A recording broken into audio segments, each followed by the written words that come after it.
Hi everyone, and welcome to Two-Player Quest, where I help you on your quest to find the best two-player board games for you. In today's video, I have Kalinasu by Key Enigma, and they were kind enough to send me this game. In Kalinasu, you are a treasure hunter, trying to find the hidden treasure of moon gold, in a hidden temple of course. You have been sent by a professor to find this treasure, as she is being hunted by an unknown group who also wants to have the treasure in their hands. Is it a good game, and is it the kind of game for you? Well, let's investigate. Kalinasu is a game for 1 to 6 players that plays in about an hour per session.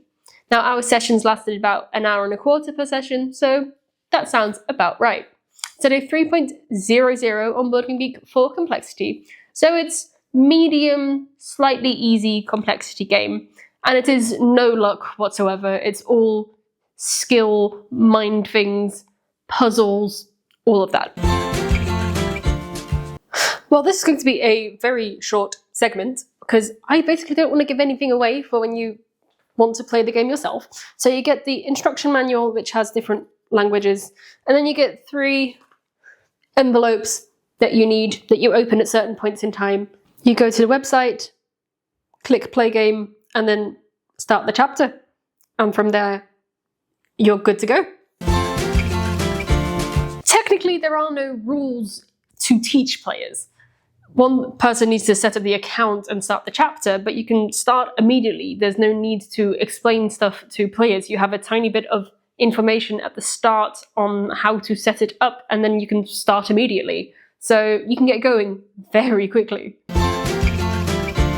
If you're looking for an escape room game, in this case with a treasure hunting theme in which thinking outside of the box is very important, then this could be great for you. It has interactive elements of websites, so you can look stuff up, which is important in this game, and you use your phone to help with certain puzzles, but also the elements on the table. So it is very intriguing with a friend group. Speaking of a friend group, this is replayable to a certain extent. So most of the stuff in the game stays the way it is. So you can replay it, or should I say, give it to other friends in the friend group so that they can play it. And you can make a nice little competition out of it to see who finishes it the quickest. The people at Key Enigma reached out to me to see if I wanted to try out one of their games. And I said, yes, I would love to try out one of your games. So I chose Kalinasu.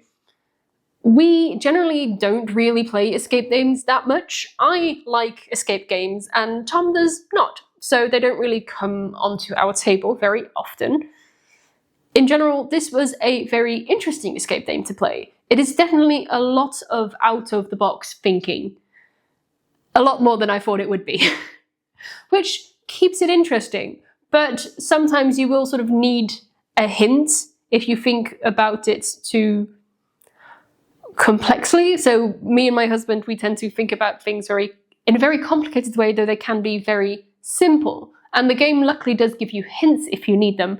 We have needed those hints because we were thinking in all manner of complex ways and not in the most simple way of it's literally just there on the piece of paper, you just needed to look at it. Yeah, sometimes you just see those sort of things and you don't register that's what it says. But that's why you have hints in the game, luckily. Otherwise, we would have spent a lot of time on certain things. In general, it's not something that's going to come into our rotation, in our general rotation, because like I said, Tom doesn't like these kind of games. For me, it was certainly fun, and I look forward to giving it to some friends to try it out themselves and spread the joy, as I'm going to call it. Because we have done that before with other games, with other escape room games. We have been given certain games, and then you write the times of how long it took on the game, and then you have a sort of leaderboard, which is really fun in a friend group. We played the game with the 2 of us, and then I played a chapter solo as well. I would certainly recommend this game with 2 to 4 players. While it is very fun to do it solo, it is also fun to play it with a few more people. But I think if you play it with 5 or 6 people, the game is solely... It has a rhythm, so you have to solve puzzle number 1 before you can go to puzzle number 2 and puzzle number 3, for example.